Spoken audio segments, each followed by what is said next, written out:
Good evening. This is Steve Miller, your host with the Mad River Voices. Tonight, I'm fortunate to have a friend, writer, recently going to be published with a book, Amelia Raymond. Welcome, Amelia. Thanks for having me here, Steve. We'll start with just some real basics because we're kind of basic people. Basically. Basically. How long have you lived in Humboldt? 6 years. 6 years? 6 years it'll be as of August. And where'd you come from? Portland, Maine. Oh, so a lot of similarities, but still differences? No, with that look. Well, you have woods, don't you? Not like they have here. No. When I came to California, it was like Maine, but with a huge, like, psychedelic exclamation point. Really? Yeah. Do they have a whole lot of poetry readings, writers' conferences in Maine? They do now. My dad's into it. Yeah, they've got the Beloit Press. They've got the university, which is really active, and the poetry craze has really caught on. They have little groups just like they do here. Really? Yeah. Does your dad write now? Yeah, he writes a lot of rhyme and meter stuff. He's got his own unique style, and the people in Maine are kind of into it. All right. Do you have any of his work? Well, not tonight. I've got some at home. Oh, that'd be fun sometime.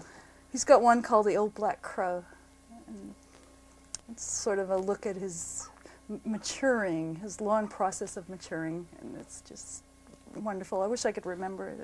Oh, well, I didn't ask you to bring it before this, so... Well, maybe next time. Yeah. How long have you been writing? Well, when I was about 7 years old, we had a little class project where we had to make a book. So I got my construction paper together and made this little book about a little girl that had a little curl. All right. And then I quit writing until I was 11 and started writing my little teenage angst poems. And never really stopped. Did you ever give many readings before recently? Never. I was so scared to even let anybody read my work. Talk to me about that, because that seems to be something that I run into quite a bit, is people that write, and they'll tell you they write, and then when you want to say, well, can I read something, they go back to the closet. Well, I stayed locked up in the closet a lot because I had my journals and I had poems, and people would say, well, I don't understand them. So I didn't know yet how to write so that people could understand me. And one I don't understand it statement would send me into this reclusive period that would last for months. And I used to hide my journals from people so that nobody would snoop into them and read them. Do you find that's because writing makes you so naked? In a way, yeah. And that this fear of bringing out and somebody laughing is just almost too much? It's a fear of like being misunderstood, where they'll read something and they'll read into it and make this judgment about me, which I don't want happening. Well, why don't we start with you giving a couple poems? Okay, what kind of poem would you like to hear I'll tonight? let you open with, why don't we try one of your non-computer poems? I noticed your... Oh, okay. Maybe you could hold those up. We won't get a real good shot, but this is something that everybody's gone to the computer pretty much, so it's nice to see something off it. The computer is wonderful when it's available, and sometimes it is, and sometimes it isn't. The paper is always available, and the pen, and there's that connection from the brain to the pen that goes through your hand. Still haven't lost that. I like writing with pencil still, and I have a certain... There's this little screech on the paper. And a certain pen I use.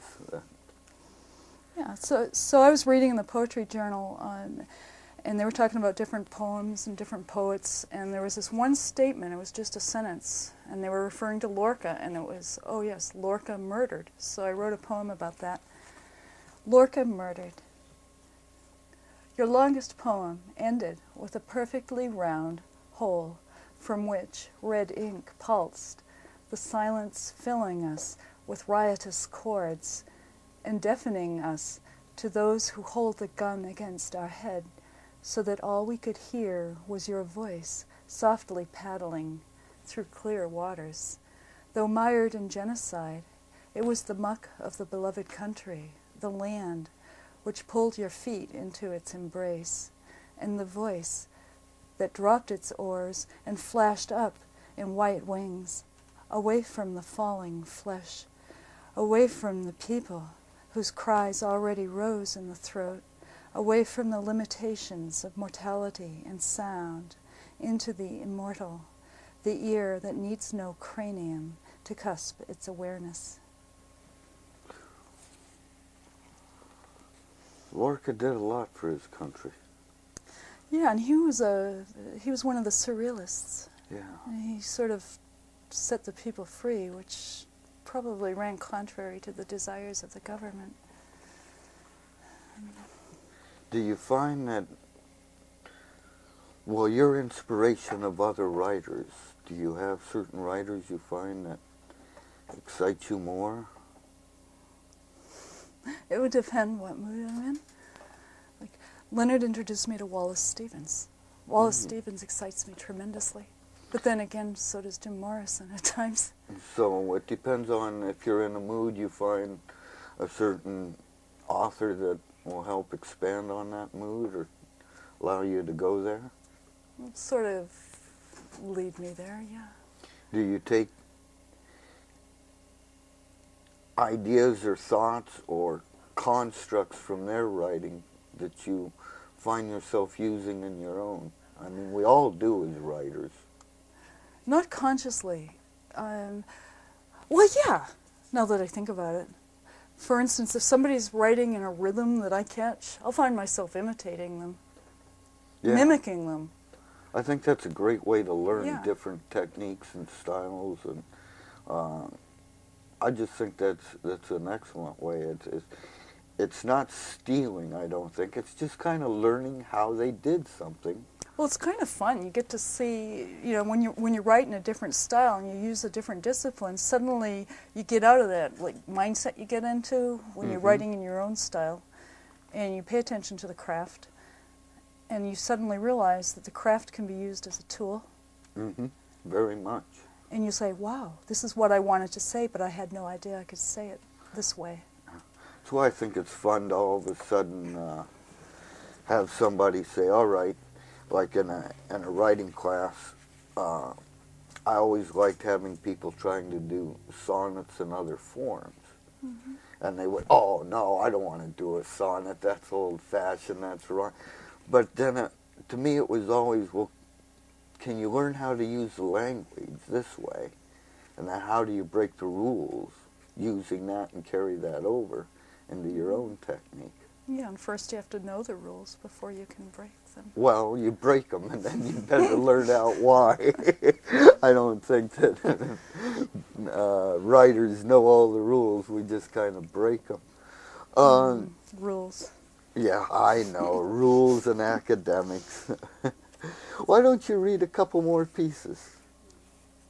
Oh, okay. I've been fascinated with mythology. I took the Greek mythology class at CR, and I'm still just really stoked on it. So here's a poem to Dionysus, and Dionysus was the god of wine, but he was a very old god. He was old as Zeus himself, Zeus who was the king of the gods.